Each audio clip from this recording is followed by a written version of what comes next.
Halo semuanya, pada video kali ini kami akan membahas mengenai transisi peraturan perundang-undangan pidana yang ada di Indonesia, yaitu proses perubahan sistem hukum pidana dari hukum warisan kolonial Belanda menuju hukum pidana nasional yang disesuaikan dengan nilai-nilai Pancasila, Undang-Undang Dasar 1945, serta perkembangan masyarakat Indonesia yang lebih modern.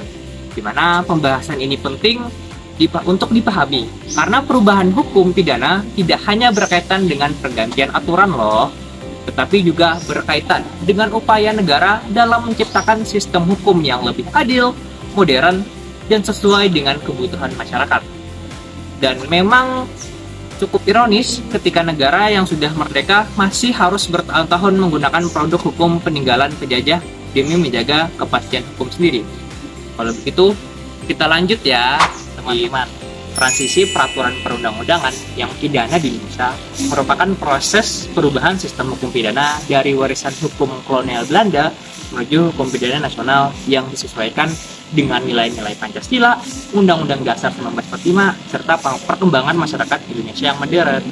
Di mana sistem hukum pidana di Indonesia pada awalnya berasal dari Wetboek van Strafrecht voor Nederlands-Indië, yaitu Kitab Undang-Undang Hukum Pidana peninggalan pemerintah kolonial Belanda yang diberlakukan melalui Statuts tahun 1917 nomor 732 dan mulai berlaku pada tahun 1918 di Indonesia. Nah, teman-teman, di mana setelah Indonesia merdeka pada tahun 1945 juga, pemerintah menghadapi kondisi kekosongan hukum sehingga diperlukan aturan peralihan agar sistem hukum tetap berjalan.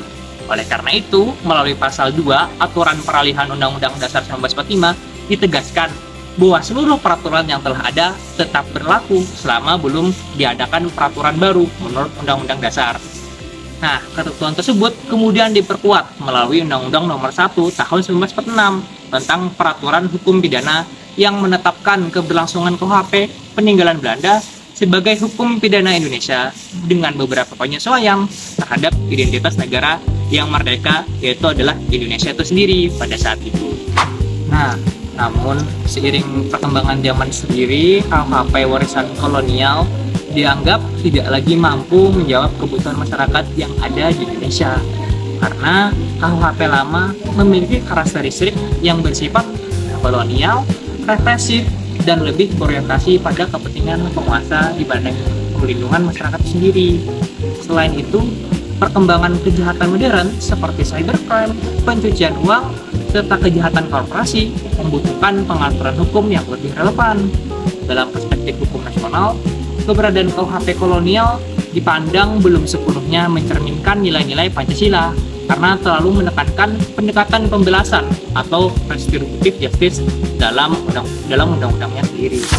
Jadi saya di sini akan menjelaskan bagaimana KUHP baru menggantikan KUHP lama.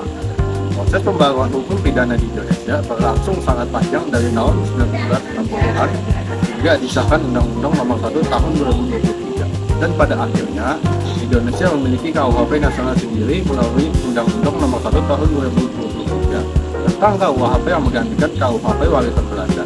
Namun pemberlakuannya dilakukan secara bertahap nih selama 3 tahun agar aparat penegak hukum dan masyarakat dapat menyesuaikan diri serta untuk menjaga kestabilan dan kepastian hukum. Jadi, rumus utama dalam KUHP baru adalah perubahan nilai pemidanaan. Jika KUHP lama berfokus pada pembalasan, KUHP baru lebih menekankan preventif, rehabilitatif, dan restoratif. Artinya, hukuman tidak hanya untuk menghukum pelaku, tetapi juga untuk memperbaiki pelaku, seperti memberikan korban dan juga menjaga keseimbangan masyarakat. KUHP baru juga mengakui yang ada namanya delik liberal atau hukum adat yang masih hidup di tengah masyarakat sepanjang tidak bertentangan dengan Pancasila dan HAM. Selain itu, populasi ini dapat dipidana dan munculnya pidana alternatif seperti kerja sosial dan pidana pengawasan. Sekian, terima kasih dari saya. Pembaharuan tersebut menunjukkan bahwa sistem hukum pidana Indonesia mulai bergerak menuju pendekatan yang lebih humanis dan modern. Di sisi lain, pidana mati dalam KUHP nasional ditempatkan sebagai pidana khusus yang bersifat alternatif dan dapat dijatuhkan dengan masa percobaan tertentu. Apabila terpidana menunjukkan perubahan perilaku yang baik, pidana mati dapat diubah menjadi pidana seumur hidup. Kebijakan ini menunjukkan adanya upaya penyesuaian hukum pidana Indonesia dengan perkembangan hak asasi manusia di tingkat internasional. Meskipun demikian, transisi peraturan perundang-undangan pidana di Indonesia masih menghadapi berbagai tantangan. Salah satu tantangan utama adalah sinkronisasi antara KUHP nasional dengan berbagai undang-undang pidana khusus seperti Undang-Undang Tindak Pidana Korupsi, Undang-Undang Narkotika, dan Undang-Undang Informasi dan Transaksi Elektronik. Selain itu, aparat penegak hukum juga dapat dituntut untuk memahami paradigma baru dalam penegakan hukum pidana, khususnya terkait restoratif justice dan pendekatan rehabilitatif. Tidak sedikit pula ketentuan dalam KUHP nasional yang menimbulkan perdebatan di antara masyarakat, terutama mengenai pasal penghinaan presiden, kesusilaan, dan pengakuan terhadap hukum adat.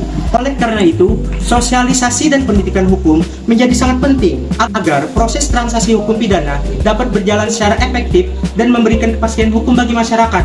Sebab, percuma memiliki undang-undang baru apabila aparat maupun masyarakat belum memahami cara penerapannya. Dalam perspektif teori hukum pembaharuan hukum pidana Indonesia, dapat dikaitkan dengan teori hukum progresif yang dikembangkan oleh Sabjito Raharjo. Menurut teori tersebut, hukum harus ditempatkan untuk kepentingan manusia dan tidak boleh terjebak pada formalitas semata. Selain itu, konsep hukum sebagai alat pembaharuan masyarakat juga sejalan dengan pemikiran Los Choepon yang menyatakan bahwa hukum berfungsi sebagai tool of social engineering atau alat rekayasa sosial. Dengan demikian, transisi hukum pidana di Indonesia bukan hanya perubahan norma hukum semata, melainkan bagian dari upaya negara dalam membangun sistem hukum nasional yang lebih adil, modern, dan sesuai dengan kebutuhan masyarakat Indonesia. Oleh karena itu, keberhasilan penerapan KUHP nasional tidak hanya bergantung pada isi undang-undang, tetapi juga pada kesiapan aparat penegak hukum, pemerintah, dan masyarakat dalam memahami serta menerapkannya secara bijaksana. Terima kasih. Nah, demikian teman-teman pembahasan kami mengenai transisi peraturan perundang-undangan pidana yang ada di Indonesia. Dari pembahasan tersebut, dapat dipahami bahwa pembaharuan hukum pidana merupakan bagian dari upaya negara dalam membangun sistem hukum nasional yang lebih sesuai dengan perkembangan zaman, nilai-nilai Pancasila, serta kebutuhan masyarakat itu sendiri. Nah, oleh karena itu, keberhasilan penerapan KUHP nasional tidak hanya bergantung pada isi undang-undang, tapi juga pada kesiapan aparat penegak hukum dan masyarakat itu sendiri. Karena pada akhirnya, sebaik apapun sesuatu aturan dibuat, hukum tetap tergantung pada manusia yang menjalankan. Sekian dari kami kelompok 9. Terima kasih.